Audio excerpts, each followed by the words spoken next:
Hello, ladies and gentlemen, and welcome once again to the Golfing Greenkeeper podcast. My name is Steve Smith, and I'm your host, and haven't I got an absolute rip snorter for you on this one.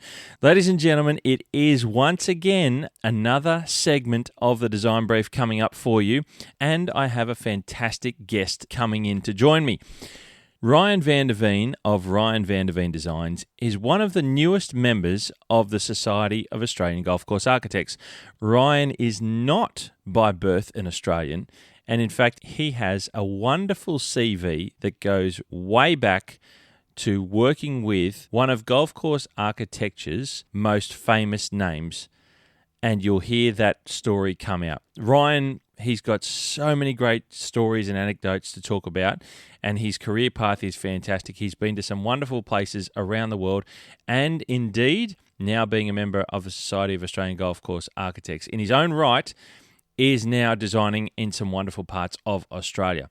And Ryan and I recorded this one back before Easter in mid-April. So I have been sitting on this for a couple of weeks and just trying to get the right time to drop it in. And I recorded this and Rob Collins actually about the same time.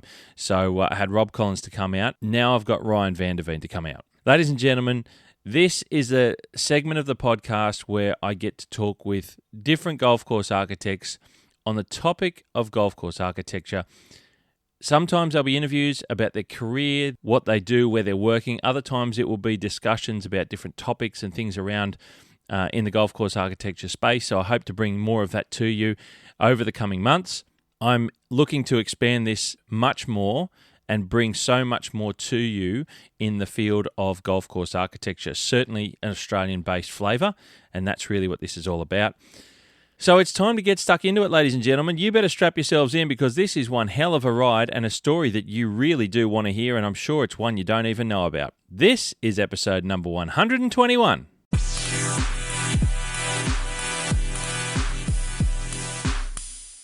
Now, ladies and gentlemen, I welcome to the Design Brief of the Golfing Greenkeeper podcast, Ryan van der Veen of Van der Veen Designs. G'day, Ryan. How are you, mate? Yeah, good, Steve. And you? Mate, I'm very well, thank you. Thank you for joining me on the podcast. Ryan, just before we kick off with the podcast, I always start off with the Design Brief Fast 5, mate. It's quick fire 5 questions. Mate, are you ready to go? Something a little bit different. Ooh, sounds fun. All right, let's go. Number 1, what is your preferred grass type on a golf course to work with, potentially? What have you got here? Geez, that's hard. Well, yeah, cool. I look at it as cool season or warm season. Okay. Because which I'll talk about, later, some of the experiences that I've had. I grew up in the Midwest, so it was cool season. We had bent grass greens and bent grass fairways. Oh wow, that's cool. Bluegrass rough and fescue outer rough. And I don't know. It's just, it just gives, such cool contrast and whatnot. Now, having been here in Australia now, I'm a huge fan of Santa Ana. Yes. For green surrounds, everything. Just the firmness. Well, if you're on sand, you just get it tight and rolling, and it just feels like you, for warm season, you can't get too much closer to moving the ball around in a ground game type of way, a links type of way, as you would like fescue. So okay. I would say if I had to pick one, it'd have to be fescue. Okay, very good, very good, mate. Yeah. Number 2, and this one can be controversial: stripes or no stripes on fairways? Oh, geez. Okay. So I grew up striping things because I thought it was cool. Because I thought it was cool. I like that. Yeah. At a young age. And going back to the grass type, I think striping on cool season makes sense. Striping on warm season doesn't make as much sense. Okay. It's a lot harder to do. Yep. You don't see that stark contrast like you would at, like some of these places where they've got rye grass. Yeah, sure. Stuff like that. I'm a really big fan of no stripes for just that simple, standard, traditional traditional look, the split 50-50. Yeah. I'm a pretty big fan of that. And especially from a golfing point of view, I feel like I can stand on the tee and I'll look right down that stripe, and me being an average hack, it tells me where I need to go. Okay. It's that one line. Very good. Okay, I get that. Yeah, I know what you mean. Yeah. Number I'd three. have to lean that way. Number 3, favorite type of par 4. Is it a short par 4 or a long par 4? Oh, geez, man. Okay. I watched Tiger Woods not reach a par 4 in 2 at Whistling Straits, hitting into the wind. This is 20 years ago. Yep. And I loved long par 4s at the time because I was like, wow, he didn't even get to the green. Yep. That was cool. But getting more into design, short par 4s are so much fun. And the reason I say that is it's so much fun for everyone. Yeah. And everyone, the short ones give everyone a chance. Yep. Like from me at the 20 to a guy that's hit and scratch. There's in a multitude. Short par 4s make you think. Yeah, cool. Yep. Awesome. Number 4, can you name a golf course with a bunker style that you really like? And I'm sure you've seen plenty. Oh, geez. Yeah. I always try and change the bunker style. Okay. Like from project to project, because I think things have been overdone in certain places. Like we try and create. Look, the sand belt is pretty special. Yep. But when it's recreated over and over in throughout Australia on clay-based soils and things like that, I think it's overdone. But when you see it, it's pretty amazing. Like you see it in person. Yeah. And just the uniqueness of like not having to import sand and that not having continuous sand in it. I think it makes the golfer feel a little bit more about what they're actually doing, and it feels more like a hazard. So I would say I love revetted bunkers. Oh my goodness, I love revetted bunkers. I'll tell you more later why, but I'd have to go. Since I've been here in Australia, I'd have to say sandbelt style. Yeah, Royal Melbourne, Kingston Heath, Woodlands, that type of thing. Yeah. Nice. Very good. Yep. One final one, mate. Number 5. Can you tell us one of your favorite golf courses by design? Like what a golf course that really stands out to you in terms of its architecture that you've seen? Ooh, I don't know that's a big question, but sometimes there's one that might stand out. Yeah. Recently I've been, narrowing it down to one. Recently I've been to Chicago Golf Club and had a bit of history there, where I'm originally from. Architecture's it's pretty brilliant. That's C.B. McDonald and Seth Rayner style architecture. A couple of architects from the States who, we don't see much of that here in Australia. Yep. But I would definitely, on top of that, experience everything, I would have to say Cypress Point. Oh, wow. Okay. Yeah, for sure. Right. That's the best place I've been. The old course in St. Andrews has a spirit about it. It's amazing. Yep. And nuances of it have been recreated. Yep. That type of thing. But that ranks up there as my experiences as well. But Cypress Point just takes you on a journey from the second you hit off the first tee over a road of all things to back-to-back par 3s on the ocean that are just incredible, varying lengths, and into pine forests and then into massive dunes. Some of the best holes are in the middle of that golf course. Everyone takes photos of the cliffside stuff, and some of the best holes are in the middle of that golf course. So. There you go. Very good. Yeah, definitely Cypress Point. We'll take that one. Yeah. Very interesting, mate. Well, Ryan, thank you for that. It's a bit of fun on the Design Brief Fast 5. Well, start off briefly, mate. A lot of people may not know who you are in the design world, but you're probably one of the newest members of the Society of Australian Golf Course Architects. How is that feeling, and how's things going, mate, this year? Yeah, good, good. Well, thanks for starters. Thanks for having me on, and good to chat with you and Indeed.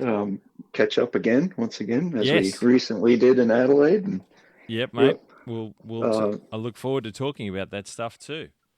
yeah, yeah, yeah. I think myself and Lucas Michelle were the last to be initiated as members Yes. to the society. Most So, recent. yep, I'm actually the first non-Australian New Zealand member, I believe. There you go. So, And we yeah, can there was tell. some chat a while back. Yeah, you can probably tell from my accent. Yeah, I was going to say we can all pick that one up pretty quick. It might be a little bit questionable where it's from because of the international nature of a lot of my life. So, but no, originally born in the U.S. around the Chicagoland area, in Northwest Indiana.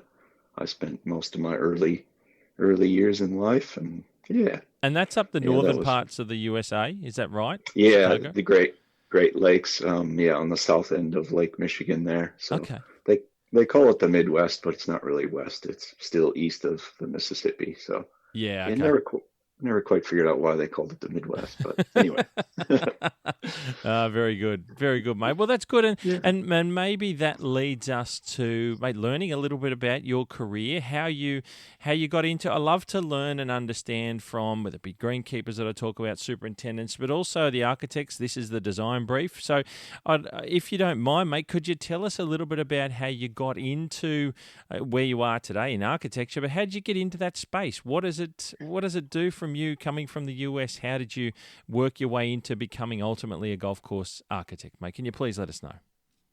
Yeah, yeah. Well, it goes quite a ways back. I started as a young kid. I think I was about 8 years old when I was given my first set of clubs from my grandfather, as often happens. I think my son is playing occasionally with his grandfather right now as well. So Yeah, cool. probably hitting some balls in the backyard as we speak. So um, yes, and my grandfather would take me and my cousin out and have a hit occasionally on some suburban Chicago clubs, their public courses and whatnot. Just love the game, and I happened to grow up just a few miles down the road from a pretty decent public golf course called Palmyra Golf Club in Northwest Indiana. And when I was 13, I knocked on the door one day and said, "Is there a job? Is there anything I can do here?" Wow, that's forward. Yeah, and they said, "Yeah, sure. Why don't you come this summer?" Obviously, when you're a kid in school, you can only do some weekend work and summer work, things like that. Sure. But we have a pretty solid summer holiday, which includes 2.5, 3 months in the U.S. So, yeah, that got me into a golf course and making a very, very small paycheck. But that progressed from you're washing the golf carts and picking up range balls quite quickly to the maintenance side of things. Okay. Yeah, and the superintendent at the time was also the owner. It was a family-run operation. Oh, wow. Yeah, which I owe a lot to this fella, Rich. Nick Bond was his name. He pretty much got all the juices flowing with golf course design and architecture, which is odd because you say, well, how does that happen from the superintendent's point of view? Yeah. Well, Rich was in an interesting situation there where a lot of their holes flooded in the springtime and whatnot. So they might lose 3 or 4 golf holes. And he decided that they had some property adjacent to the golf course. So he decided that he was going to purchase some heavy equipment and rebuild some new golf holes and basically then relocate those holes to higher ground and then rebuild the lower holes. And he kind of embarked on his own journey of reconstruction and design. So when I was 15 years old, I think he put me on a bulldozer. What? Yeah. That's unreal. Yeah, I think when you show a bit of interest as a kid, and um, you take you approach it patiently. Yep. I was driving a dump truck for him on the golf course at the time through the summer, and each lunch break, I would say, "Why don't you go have your lunch, and I'll fuel up the machines." So with that, I got to operate an excavator, large, 20-ton excavator and D6, D7 sized bulldozer. Wow. Just by slowly moving them around as he showed me things. And Yeah. then he saw that I had a bit of a knack for it. So he said, okay, great. Why don't I put you on a dozer? And then that's kind of where it all got started. Somebody gave me a chance and an opportunity. And I thought, well, this earth moving stuff is pretty cool. I quite like this as a young kid, teenager. I still can't legally drive a car, but he's letting me drive a bulldozer around. So That's incredible. this is pretty good. And through that process, we just started to every summer through the winter, any break that I had, I was working with him and working long hours and just having a good time. And he was teaching me like the little bits about design and architecture, which I really still didn't quite understand and grasp, but I was understanding how to move dirt and what to look for. Yep. In the eye and the shape and things like that, and just simply understand what grades were and what drainage meant, what irrigation meant, and how that all worked out. A few funny struggles and battles along the way, like trying to sink bulldozers in ponds and things like that. Lucky on private land, mate, and not on public space, obviously. The things you can get away with. That's right. That's unreal. Yeah. What a great initiation into learning how to use machinery, like heavy machinery. And that's being able to pick up those skills with your hand movements on the controls of those large machines. You're learning pretty early the detail movements within your hands and your fingers, right? Because it's as you move on and you get to learn bigger machines and doing more of it, that's a really fine skill. It's I won't say fiddly, but it's a detailed dexterity, isn't it? Yeah. There's a finesse. Now, mind you, Steve, this was 35 years ago. So the machinery had hand clutches and brakes, and you needed more hands than you actually had and legs. Sure. Yeah, sure. Okay. It was Not quite the modern joysticks we got today. That's right. But I learned from older fellas like that could operate that machinery, and they could just do it with ease. And you picked up a lot just by watching and observing. Okay. Wow. And it was a whole different approach. And then as machines, got ergonomically better and more efficient, it was like, oh, geez, this is easy. Wow. That's awesome. Then it became a knack. So that's what kind of got me into it. Well, this fella, Rich, he told me about another Indiana fella named Pete Dye. Oh, yeah, sure. Just drop that name. Yeah, exactly. So, which I had no idea who Pete was at the time, and he said, "Well, there's this fellow that wrote this book, and it's called Bury Me in a Pot Bunker, and you need to read it, Ryan. If you're really interested in golf course design and construction and whatnot, you gotta check this stuff out." He did some things around the country so far, and he just approaches it differently, where they're not heavy on the plans, and it's more ground and eye and feel, and they design and build. And okay, what's this all about? And I got into that, and I ended up went to school for land surveying engineering in the School of Civil Engineering. Okay. Yep. So the funny story there was I applied to 2 universities in Indiana, where I was from. One was in a landscape architecture university, right? Not knowing that I specifically wanted to go into golf, but thought, okay, well, I love art and drawing and that type of thing, and I always had it as a kid. And they said, well, okay, apply to this school for landscape architecture, and then that might lead you into golf course design a bit easier. And okay, that's one of the avenues. Great.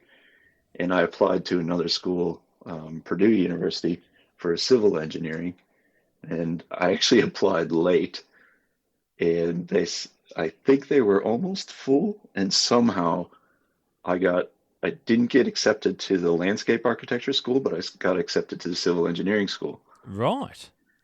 And I was a bit disappointed thinking, oh, well, I really want to go into golf. But at the time, this is in the mid 90s when most new golf courses were being built around housing estates and things like that. There wasn't this boom, as big of a boom of resort golf. And we call it core golf meaning that it's just the property that the golf course is on. It's not not other amenities like residential and things like that. So yeah, at the time anyway, I thought, well, civil engineering, yeah, that sounds good because I might be able to get into golf and I can put together the land surveying and all that and drainage work and these massive developments. This could be the key for me. Well, so I started at Purdue, and in my spare time there, I was working on the maintenance team. They had a golf course. They had 36 holes, and I was working on the maintenance team. That's part of the university? Yes. Oh, yep. Wow. They got 36. Yeah. Oh, wow. Okay. Owned by the university there. It's pretty common for most larger state schools. Okay. Wow. To actually own a golf course, or they have a golf course connected to them. It's not huge, but yeah, a lot of the bigger tracks do. Sure. Wow. Well, come to find out years later that Pete Dye has been commissioned to rebuild one of their golf courses. Okay. So, oh, okay. Well, geez, this Pete Dye name is popping up again. What's this all about? And I had a technical or creative writing class, and they said, okay, well, one of your assignments is you have to do a resume and put together a cover letter, application letter, like you're applying for a job. Okay, great. I'll do that. And this is prior to internet and whatnot. So you send letters out and whatnot. So, well, if I put this letter together, I might as well send it to Pete Dye Incorporated.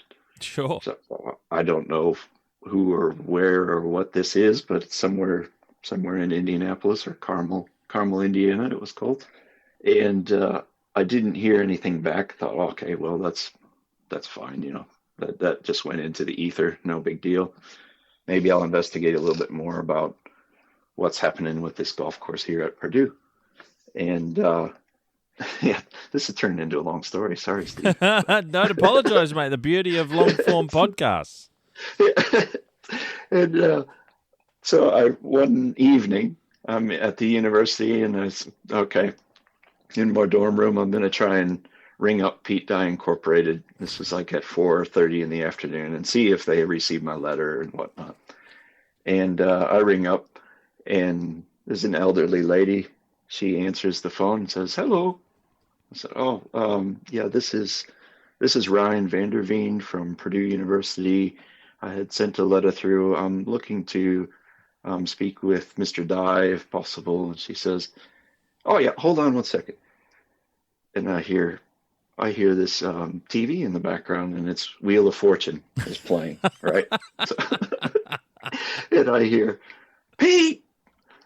And he's like, yeah. I said, there's a Ryan on the phone. I don't know, Vander something. Yeah. Okay, I'll be right there. So, oh my goodness. I'm like, I'm gonna talk to Pete Dye. What is this all about? Are you serious? And he picks up the phone and says, now mind you, Pete's at this time, Pete's passed away now, and rest his soul. But he's 50 years older than me, so it's like talking to my grandparent, right? Yep. And he says, hello, I said, Mr. Dye? Yeah, speaking. It's like, oh, this is Ryan. I had sent you an application letter and whatnot. But just wondering if you received it. And I heard that you're doing some work. Oh, no, hold the phone, he says. Hold the phone. So, yeah, hold the phone. He said, no, Ryan. And, I know he didn't remember that I sent a letter. Sure. But this is how Pete worked, right? He says, oh, yeah, I got that. So what can I do for you? And I said, well, I'm just interested in the Purdue Golf Course and when you might be doing the work there. And, I'm interested in golf course design and have operated machinery. What did you say? I said, I've operated a bulldozer for a little while and whatnot. Oh, okay. Well, I'll tell you what. He says, I'll be at Purdue. Let's see. Let me check my calendar. Next Friday. Next Friday at 1 p.m. Okay? You meet me there. All right. Okay. Where shall I meet you? Oh, just in the car park at the golf club. All right? 1 o'clock. I'll see you there. All right. Have a good day. Bye. I'm like, are you serious? Okay. Just now like remember, there isn't email, there isn't cell phones. Yeah. Like this is a different. You don't just text someone and say, okay, cool, or confirm or send an email. Yeah, we do the double confirmation stuff now and all that. I mean, I did it with you this morning. Mate, are you still good for our time? And back then, what you said, that was when you met someone at that place. You didn't need a double, triple, whatever. It was just, that was the appointment. Done, next. That's right. That's so groovy. Wow. So that afternoon, the next week, whenever it was Friday, I think I said, I skipped all of my classes and I went to the golf club and he shows up and he had a fella named Tim Liddy with him, which was his longtime draftsman architect that did a lot of his planning and work. And he had his dog, 60 was her name. 60. And they got out of the car. She was a shepherd. And I said, oh, Mr. Dye, I'm Ryan Van. Oh, Ryan Van. Okay, excellent. Nice to see you. Thanks for coming out. And no one else was there. And he says, do you know this golf course? I said, well, as a matter of fact, I'm on the maintenance team. And I know it pretty well. Well, let's go for a walk. Come on. Are you kidding me right now? And I spent the next 4 hours with he and Tim and his dog walking the golf course. No way. And at the end of it, I mean, he didn't involve me much, but he was happy for me to walk along. And then Tim asked me a few more detailed questions about my history and what I was doing and things like that. And at the end of it, he said, well, Ryan, what's the deal? How far are you in school? And, well, I'm in my last 2 years. I'll have a break this summer. And, oh, you got a summer break? Okay. Well, Tim, what do you think? We send him up to Wisconsin. And I was like, Wisconsin? Okay. All right. He said, what, are you doing anything this summer? I said, no, I could be available for whatever, So you can run a bulldozer. Are you sure? I said, yeah. Okay. He said, well, I've got this project called Whistling Straits. Oh, stop it right now. You just broke this podcast dropping that one. I had no idea what Whistling Straits was. Of course. And because this was in the making and whatnot, he said, it's up in Kohler. And I'll tell you what, I'll get the fellow who's managing the project to give you a call. And you organize with him, but I'll tell him that you're coming up there this summer to help him out. And you guys just sort out what you need to do. All right. And then I'll talk to you soon. Okay. I was like, okay. So now I have a job, but I'm waiting to get a telephone number from someone. What on earth is going on here? This is wild. Yeah.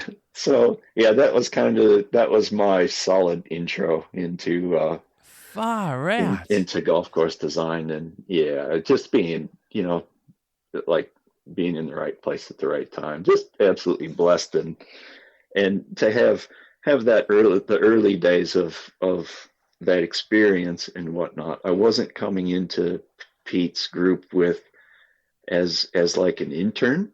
Yep. As much as like, because I experienced other interns when I worked with Pete for a few years, and they were from a landscape architecture point of view, and they had never been on a construction site, and which many did, and they were put on operating trash pumps and things like that, and raking bunker edges out before they're putting grass down. And did your skill set? So. Did your skill set?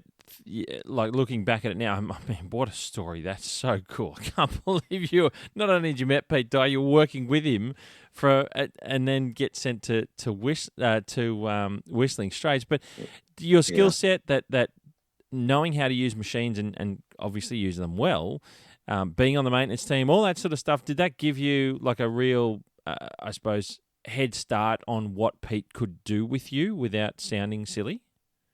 Yeah, I think so. And what Pete often liked when we worked was he said, "Give me any guy that can run a machine that knows nothing about golf."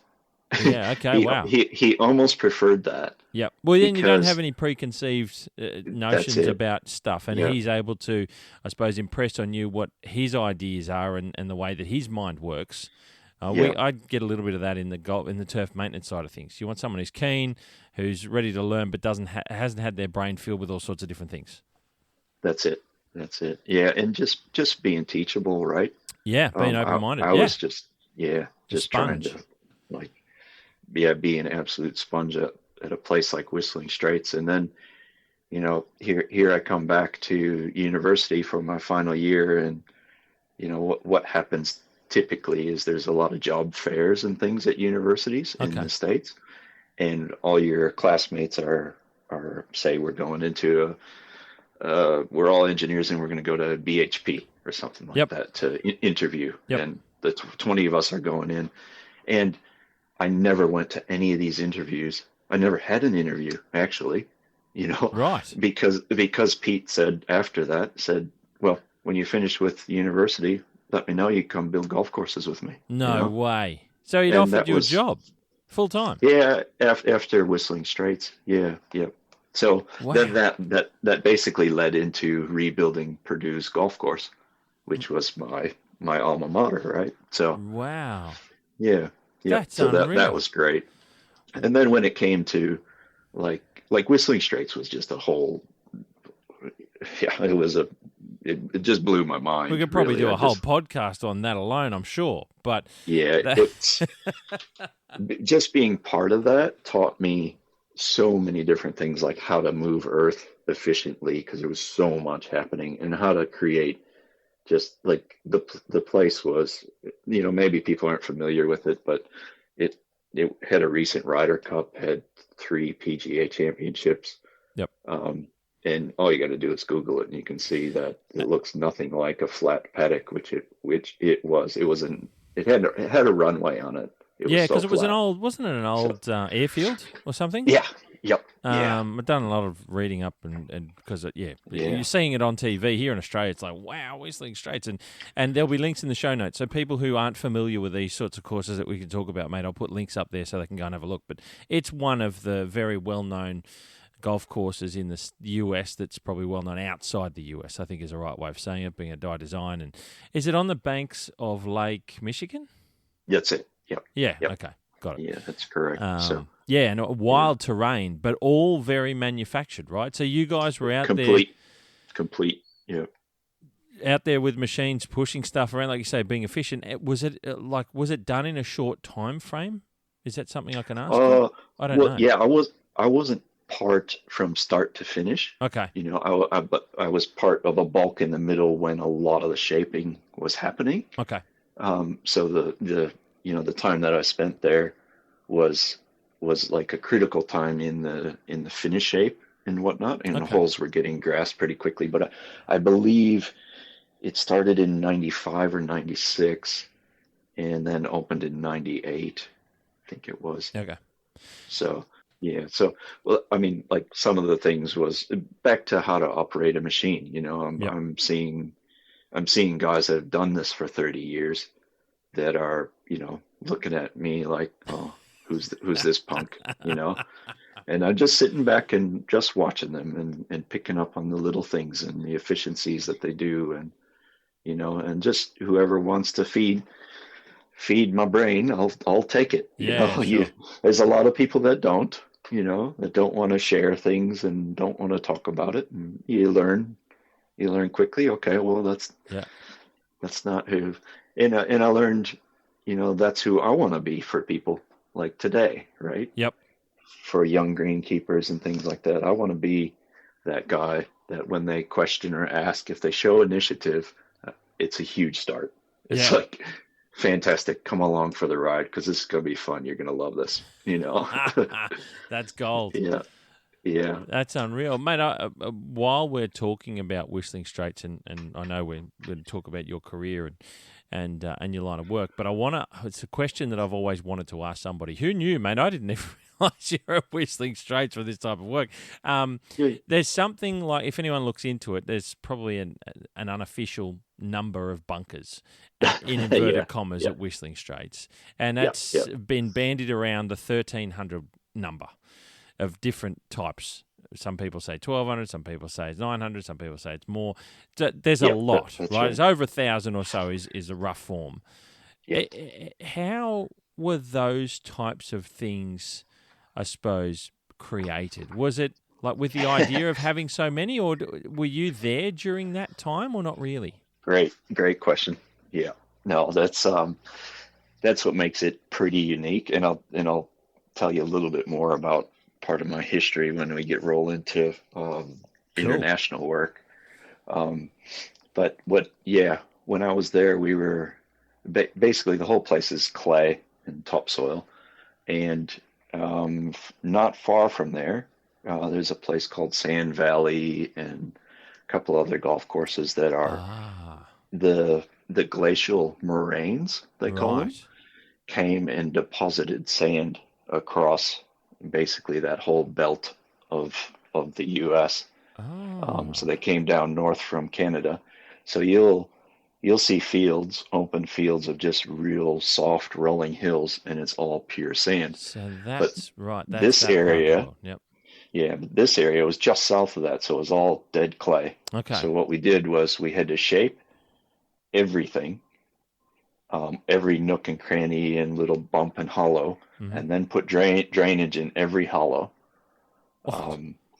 Yes. So every hollow connects to another pipe, to another pipe, to another pipe, and then eventually through filtration and then out to the lake or to wetlands that they had on the course. And then what they did was through the winter time, since you couldn't do a whole lot, they bought Herb Kohler was the owner of Kohler engines, small engines, and Kohler faucets and toilets. Yep. But we know here in Australia, we know the tapware and that sort of stuff. Yeah. Yep. That's right. So Herb bought an entire farmer's field because he knew it was sand. And I think it was like 1 million. It would have been at least 1 million cube of sand that they hauled over the winter, and they made a stockpile on the site. And because they could get in and out with the ground freeze. Oh, wow. Yep. So what they did then, as we finished, we took out of that stockpile, and everything on the golf course was capped with sand. Right. So the whole property was sand capped. Yep. Right. And we're talking like a lot of sand, like 2-3 feet of sand in places. And Okay. So hence why. Okay. Got you. Yeah. So it was made to feel like the Irish links, the dunes from Ireland, or, far north Scotland, things like that, Northern Ireland. It was meant to feel like that. And then the entire place was hydroseeded with fescue. Okay. In the big scrape areas where we knew there would be bunkers, for sure, we left them. Yep. We left them open and didn't hydroseed that. And then they went back and chopped out the fescue into the natural sand and said, okay, yep, that's where the drainage pit is. This will be a bunker here. Wow. So yeah, that's how they came about all of that, and that's where that look and that dune look and feel comes from. It's a very, very well executed vision. I mean, and Yeah. the engineering, and people, this is the stuff that people just Yes. don't really understand. The engineering that goes into the foundation to create that finished look. There's a lot of work and thought that goes into that. Some of it, no doubt's on the fly, but generally speaking, you got to, like you said, drainage and all that stuff. And correct me if I'm wrong, mate, because I've never been to the US, but reading things and looking at stuff, I love to look at pictures and I can pick a lot apart from that. It's kind of terraced in a way as well. Some of the holes, like loosely, is that right, on the front nine or something? Yes. Yeah. So, this is the brilliance of Pete. Yeah. This is where you learn Things. Pete had an amazing vision of just standing and looking at a site or a property, and basically what he did was he came in and out of a clubhouse area. So your hole 1 and 9 come in and out of the clubhouse to, let's call it the lake. Yep. Which is the links land, for lack of a better term, which is more common of links in Ireland and Scotland, right? Yep. So you get out there and then you play along the shores back and forth, whatever. So he did 2 loops of 9. So you're in and out on 1 and 9, and in and out on 10 and 18. Now, all the other holes run, basically it's 2 holes that run parallel to one another along the lake. Yep. The lower holes he chopped down and he put all the dirt up on the higher holes. Right. Okay. Yep. So that's where the terrace comes from. But the beauty of the higher holes is you get vistas and views of a lake, but you don't see the holes below you. Oh, wow. That's clever. In many cases. Yep. And then what he did was, you don't just play down the lake and back, you zigzag through it.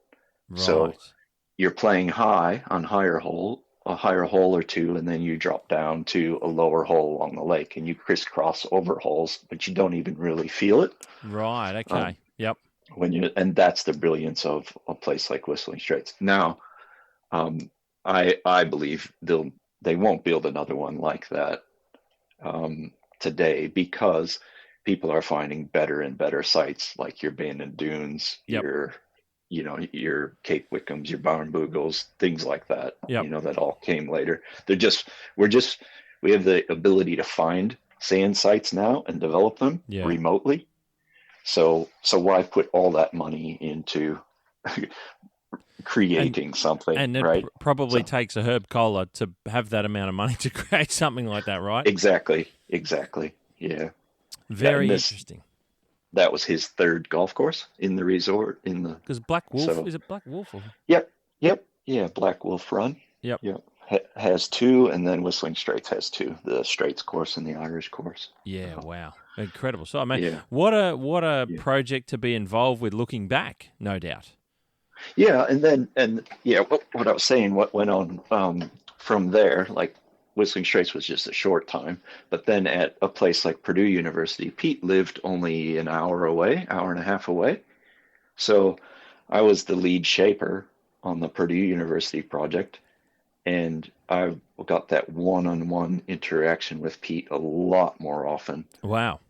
And, he would just drive up and pop in and, oh, how's it going, Ryan? Let's go for a walk.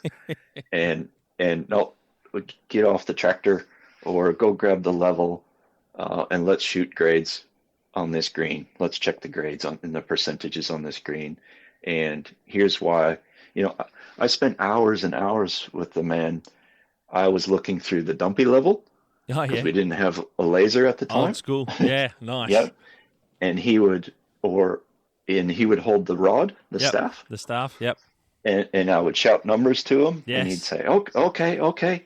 Well, that's 1% to here. Well, let's get that to 2% because I want the ball to do this, and I want the player to experience and feel that. So that's how I learned to build greens. Wow. Like okay. from that was my experience. And I learned so much about the strategy at a really, really early start, and that real hands-on feel and tying things in. Well, he really wasn't tying a whole lot in because it was all created. Yeah, sure. Mind you. Yeah. But I That's learned a lot about the strategy and the roll of the ball and all kinds of different things. Like, okay, if you miss here, this is what I want you to experience then, or if you miss there, that's a good miss. I'll give you that shot or whatever. So yeah, it was those projects like Purdue University were just invaluable to me because I got that one-on-one time with him and having a sandwich and walking around and feeding the dog and talking to golfers that are playing it later that have no clue who he is, and we're walking around and he sees them tee off and they're playing too far back, I mean, like they're playing a back set of tees, and he says, "Oh, what do you think of the golf course?" they look at him and say, "Oh, well, whoever did this is sadistic and whatever, blah blah blah." And he said, "Well, you should be playing from the right set of tees. Play up there, whatever." We hear a lot of stories about Pete Dye, obviously, and you mentioned he's since passed, and was an incredible figure, character, personality, and someone that we look back on that did so much from a design perspective, and it can be interpreted in so many ways, for good or bad, by different people and how they think. But I think no one can argue that he did so much for the world of architecture in the golf space around the world. Never got to do anything here himself. I know there was talk at one point about him potentially coming down to the Riverside Oaks complex here in Sydney, but that didn't happen. I heard some whispers about that a number of years ago now, obviously. But yeah, that thinking about your time there with him, he sounds like one of those guys that kind of this is what my view of how golf should be played was. I don't know a lot about himself as such. What did he come across like as a person to work with from a design perspective, mate? Was he pretty easygoing, or was he a bit of a hard person to work for at times? Was he very direct? How was he? Oh, he was a legend. He was like I said, he was 50 years older than me, so he was like a grandfather to me. And you're constantly joking around, but he knew how to communicate with all levels of people. Okay. Like from the guy on the shovel, and he would give that person time and respect, to the engineers that popped in from the university or whatever it was, or the owner that showed up in his Jaguar, or whatever it was, he was that type of person, and he was very quite humble, but yet humble in appearance, Yeah, okay. But at the same time, he knew how to get what was best and what he knew was right, in certain ways, like he just had that character, and when you didn't do things like, I never forget him coming up and saying to me, "Oh, I had a look at this over there, and today, this 15th hole there, you get a D-. That's your grade for today." So, geez, that's one step away from an F, from failing. And he said, "But I got to tell you, the 18th greenside complex, that's an A. Yeah, so right. Let's just go back here and let's tweak this up a little bit." And that's how he would say to you, he made you feel so good about what you did. Yep. And yet you were about to tear it all up and start over again. Like I'll never forget doing something. It was the 17th green at Whistling Straits, which we did I think 5 times in the few months that I was there. And he came up and said, something like, "Yeah, Ryan, were you on the 17th? Yeah. Well, looks like $1 million, but we're going to change a few things. But you just keep going over there, and I'll come see you on number 11 or whatever it was." And I see two D8 bulldozers tracking their way over to the Oh, 17th, like, stop it.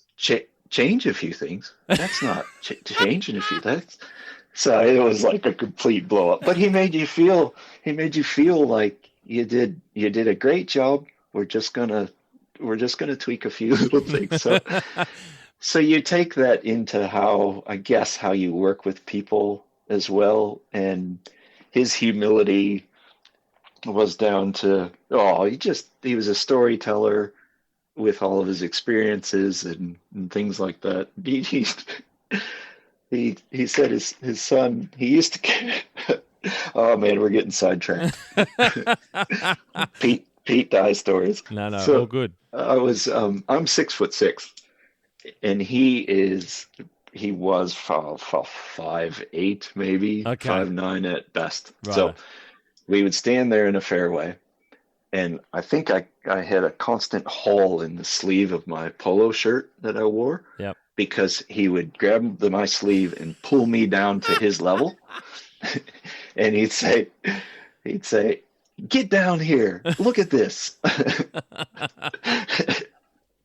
And he said, "Can you see that green surface from here?" I said, "Oh, no, okay.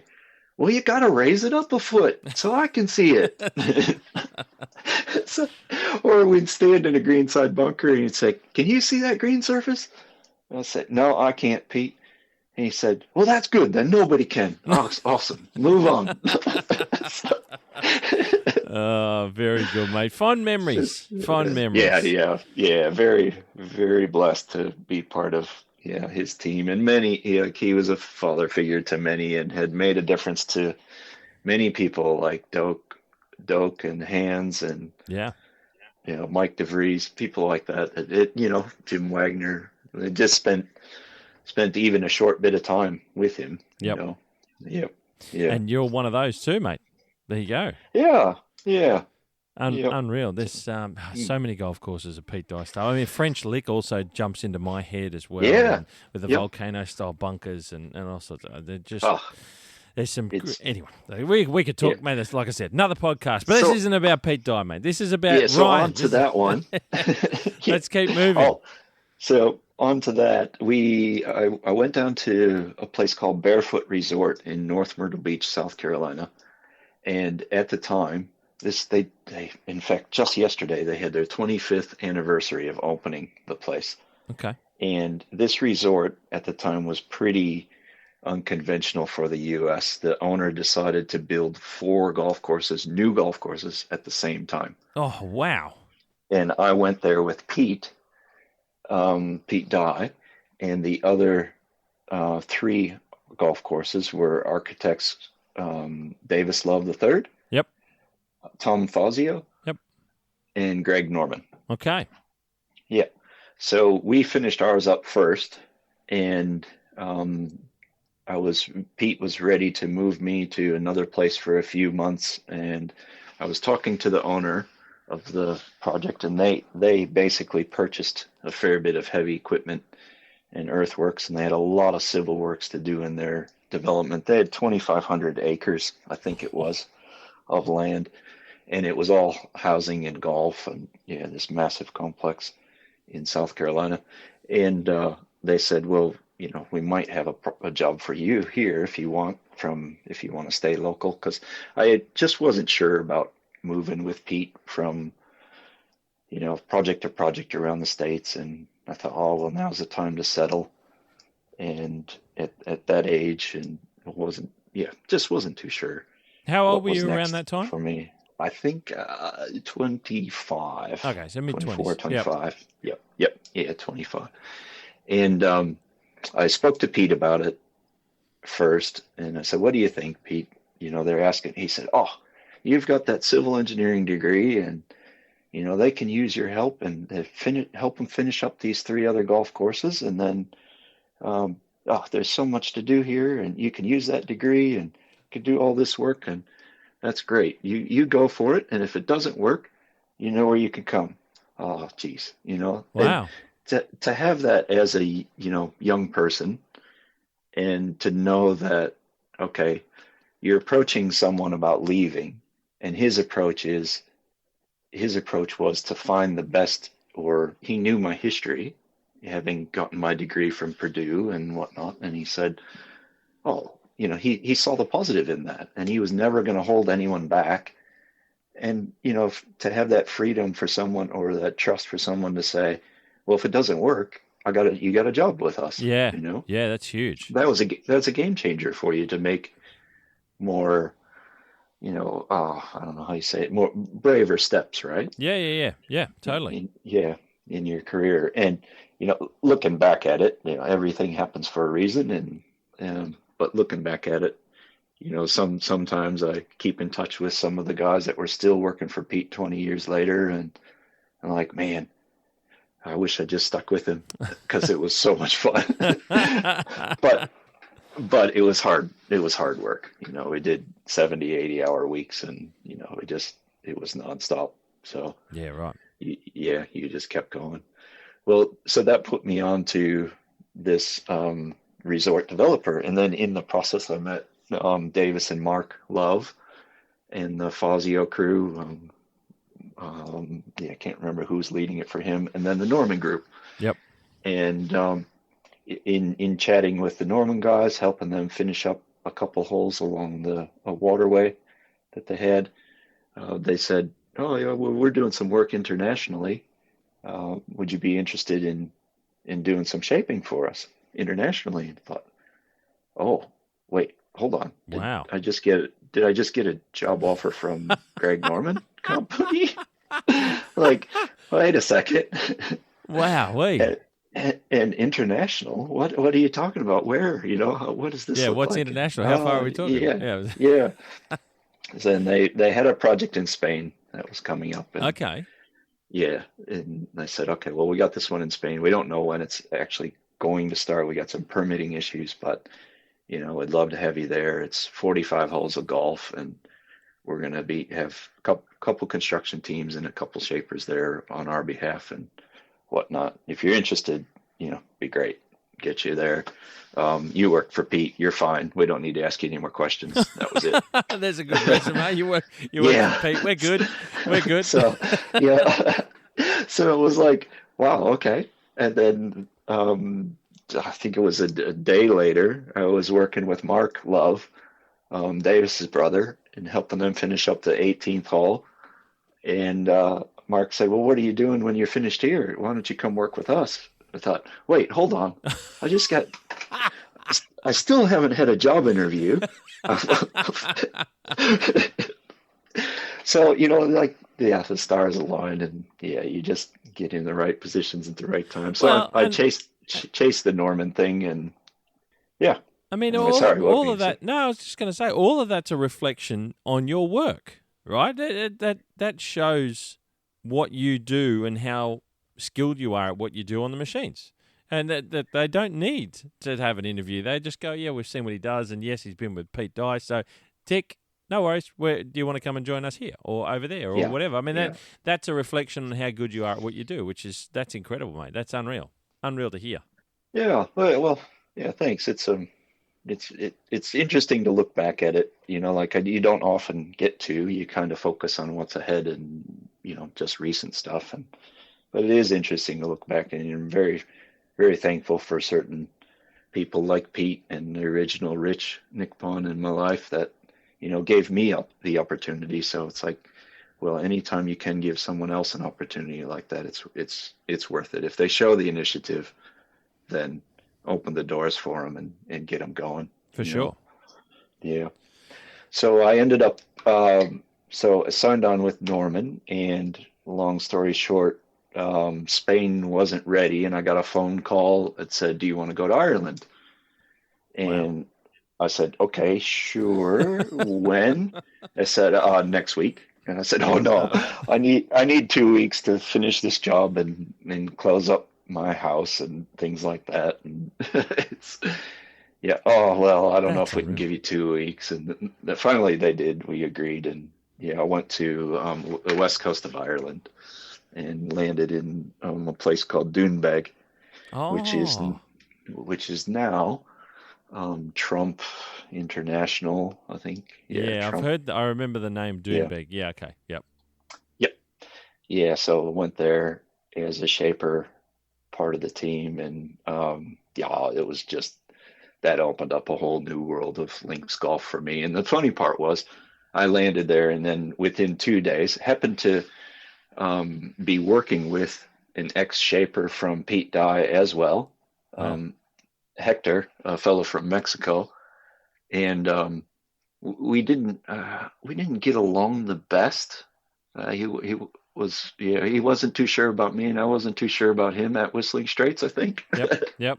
So we just kept our distance, but we're now longtime friends and lifelong friends, and Yeah. Wow. yeah, That's it's cool. just Ireland brought us together, and yeah, in a pretty special way, and yeah, Unreal. it's just really neat. Well, anyway, yeah, when it landed there, I said, wait a second, hold on, look at these dunes, look at this landscape, look at what we're trying to do here. This is Whistling Straits, but natural. Yeah. So Right. why didn't they fly us here and look at this? Like, because this is what we needed to see. Yeah. Sure. So yeah, it was pretty special. Like a place like Doonbeg, yeah, it definitely ranks up as one of my very tops, because I think we touched 7 fairways with a bulldozer, and the rest were just mown Oh, naturally. fair dinkum.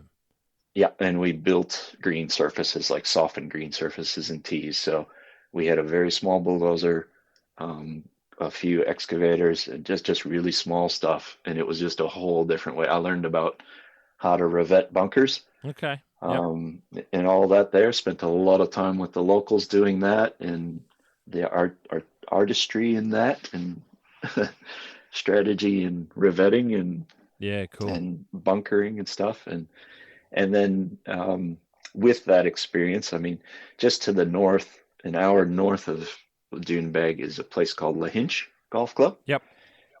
and an hour south, hour and a half south, is Ballybunion Golf Club. Of course it is. I mean, So, yeah, it just happened to be stuck in the middle of probably two of the great Irish links. So on the weekends, we would often play golf, and Wow. the superintendent at the growing superintendent at Doonbeg, his father was captain at Ballybunion at the time. Oh my God. So Seriously. it was like, hey, let's go this afternoon. Yeah, we got time. Let's go play a quick nine at the old at Ballybunion. And you just didn't realize what you were experiencing and absorbing and understanding, from this old untouched links golf. Yeah, it was a special experience, that's for sure. And my first opportunity to be out of the US, out of my country, into a new, like, I thought it was a new language because I couldn't understand them at all from Sure. Yeah. when I first landed there. Sure. Totally. Yeah. But then, yeah, that project wrapped up, and then I finally got onto that project in Barcelona, Spain. So spent a Wow. couple years there.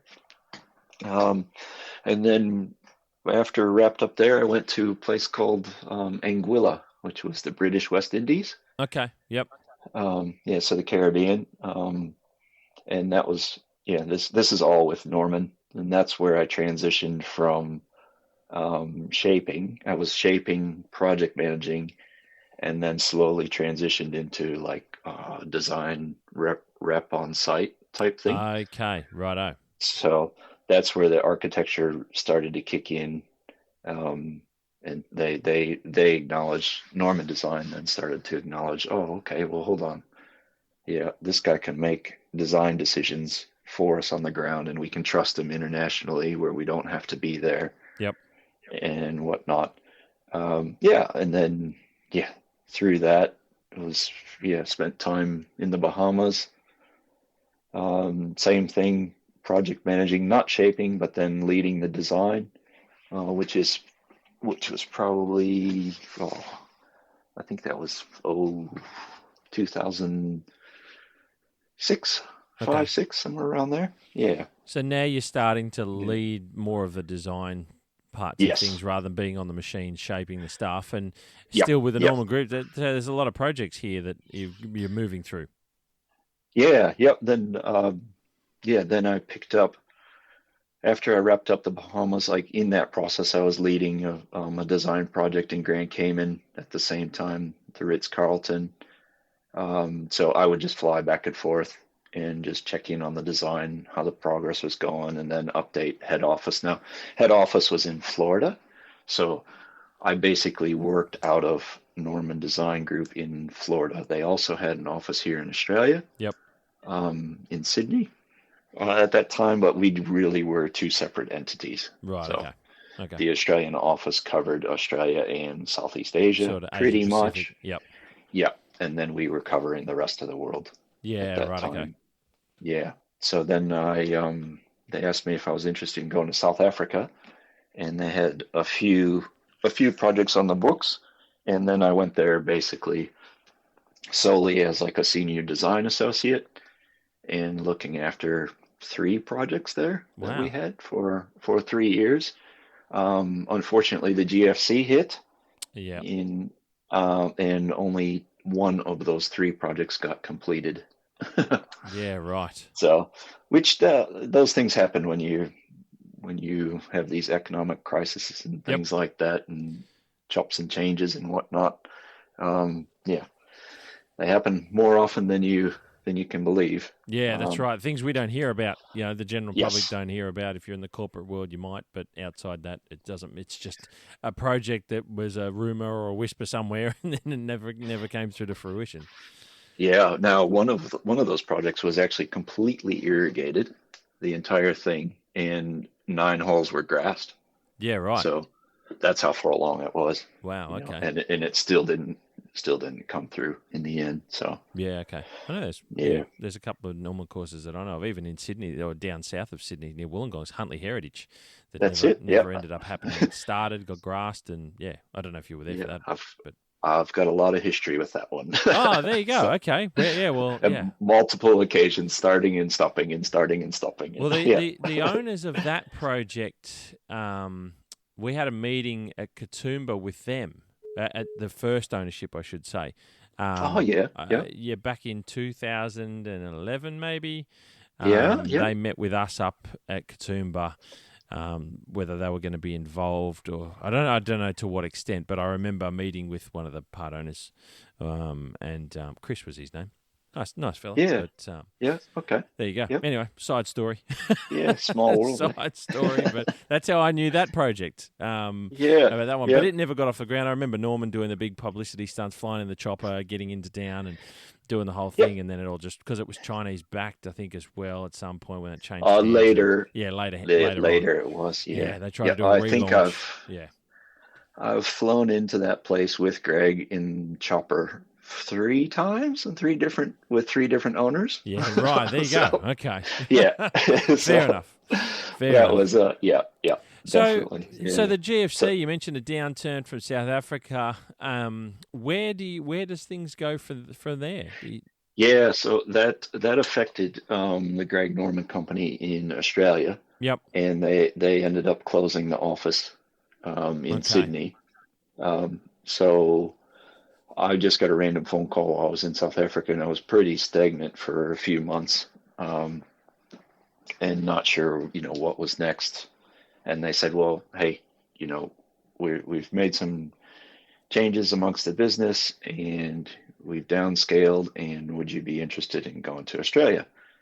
And I thought, well, heck yeah, because not being a different entity, I thought, well, I'll never be in Australia. Yeah, because right. It wasn't something someone else looks after that. Sure. And that's just not going to happen. They said, well, look, we've got this project in South Australia. It's called Port Hughes. We're probably going to do 9 holes. The owner's an Irishman. And it's been rough shaped, but it needs some changes and stuff. And Greg hasn't really been on top of it. So we'll go there and find out. But would you be interested in shaping again with the lead in of potentially picking up more projects and kind of being our representative in Australia? Wow. And I said, yeah, sure. Sounds good. But I'll see how well I can go shaping, because physically my back wasn't great, and if I could sit on a dozer very long, I wasn't too sure. and it worked out. Yep. So yeah, we wrapped up 9 holes there in Port Hughes, which is the York Peninsula. Yep. Just looking at it now on Google Earth, mate, while we're talking. Very remote location. Yeah, lots of sand around along those beaches and that area. Yeah, but no sand on the site. But not where the site is. Yeah, sure. No. Yeah, well, there's a couple sand dunes that they took photos of, and they called it. Originally, the name was the Dunes at Port Hughes, but it's all limestone. Oh, so that's near Moonta. I've been there. I've been to Moonta. Yep. Yeah, right. Yeah. Yep. Okay. Yeah, they call it the Copper Triangle there. Yeah. No, I've been along that part of the world before. Yep. Yeah, it's a beautiful spot, and it's very, very secluded, and nice long beaches, and great spot to be if you want to, seclude and spend some time in your own thoughts and walk long beaches. It's good spot to hit reset. So that was your introduction to Australia. That was my introduction to Australia. A nice remote part of South Australia. Yes. and I mean, honestly, like the thing was, they thought it's 2 hours drive from Adelaide, and the only time people went there, they thought more people would go there more often from Adelaide because it's only 2 hours, right? Yeah. But they didn't really click on to the fact that people in Adelaide don't really like to drive much more than 20, 30 minutes. Not like Sydney. Yes, exactly. So the only time people were there were, Easter, Christmas. Yep. The place was chockers. Major holidays, and that's it. Yeah, exactly. So that was, that just didn't go very well. And then with the GFC, since the owner was Irish, Ireland got hit a little bit later. Okay. And he owned a lot of development in Ireland, so it just took a toll on him. And he ended up, had to go into financiers' hands and stuff in the end. And it's still active today as 9 holes. Yep. There's a threat that they may do 18, but they've talked about it for a long time, and who knows? Don't know. In time, maybe. But from there, since Adelaide, then I moved to the Grange Golf Club.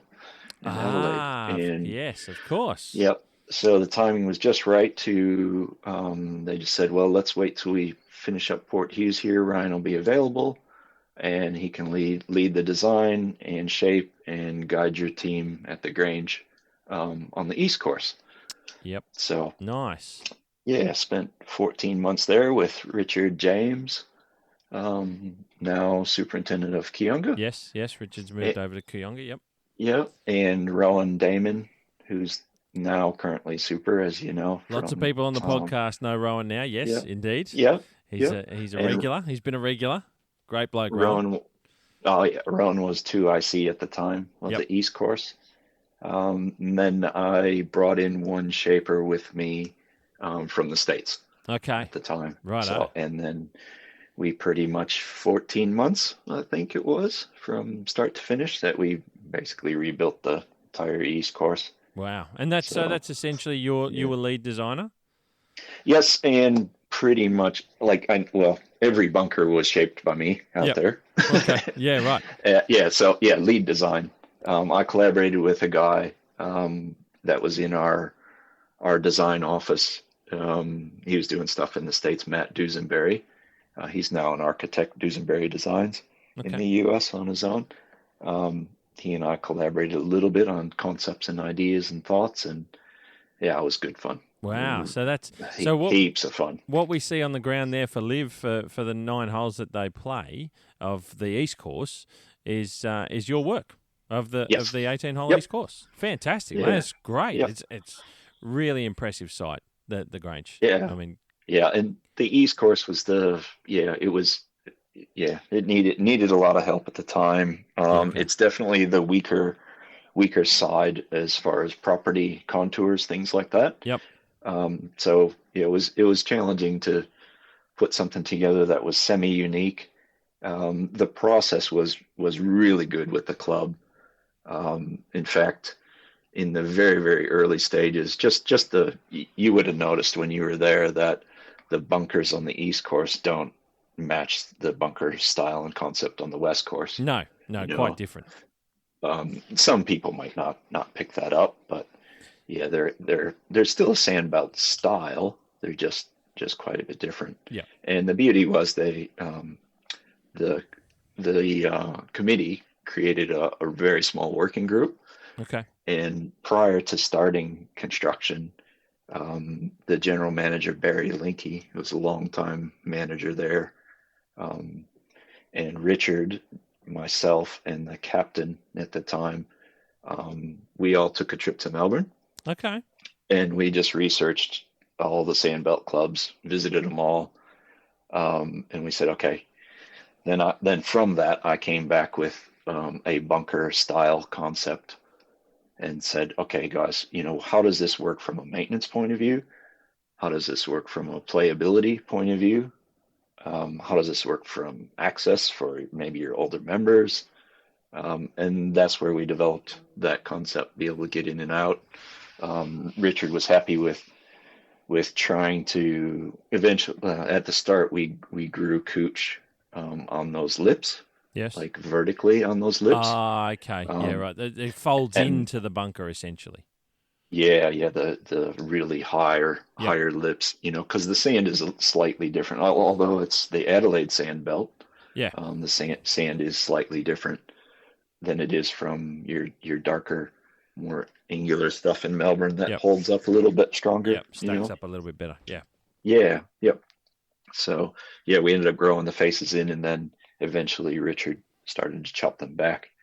And yeah, Richard had just he did so well with like understanding that style and concept of what we were trying to achieve, even from the green surrounds and heights of cut and things like that. That was so good to see that course in the first 5 years make, that growing in transition. Yep. To exactly what we wanted, from getting the ball to roll and firmer greens and these runoffs and from the look of the bunkers and things like that. And then we were in that process, just really developed a great relationship with the committee and the club over the years at the Grange. And in fact, and then later on, that led to Veen Designs actually redoing the entire practice facilities. Okay. So it redid the driving range, putting green and chipping green areas at the time. So so what you see at Live, that was all unreal. Something that I had done for the club at the time. Very exciting, mate. Very exciting. Consultant. So yeah. And where did you go after Grange? Was it still with Greg Norman Design? Yes. Yep. Yeah, that was 12. We finished that in 2012, and then I came here to Wollongong, actually. Okay. And was on the ground for a bit, and on site, trying to help out the owners. We didn't actually build anything, but it's a challenging site. They had a tip and old coal mine, and it's just this is the Huntley Heritage. This is the Huntley Heritage project. Yep. Yeah, it's an old coal mine, essentially. That's what it was, right? That's right. Yeah. Came here to Wollongong, met my wife. Oh, wow. From Wollongong. There you go. Congratulations. What a great story that is. Yeah, met her a year later. We got married, and I said, all right, what's next? Huntley Heritage slowed down a bit, and then we moved to Melbourne to look after the Eastern Golf Club. Oh, right. Yeah, okay.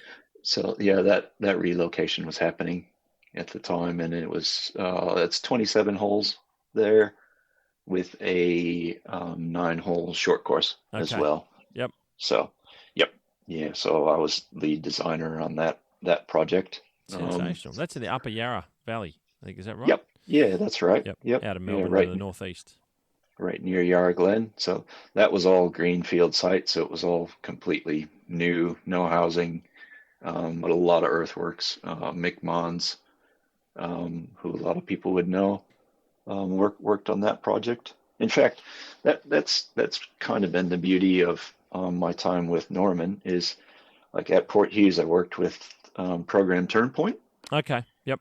As a builder. Yep. And then at Stonecutters Ridge in Sydney, I was helping finish that up. Oh, I were you worked at with, Stonecutters as well? yeah, towards the end because there was that transition. So yeah, I was working Okay. with the Flemings. Yeah, Um, gotcha. yeah, Fleming Golf as well. So and then worked with McMahon's at Eastern Golf Club. So Okay. having worked with at that time it was probably the top three in the golf construction Yeah, for sure. of Australia.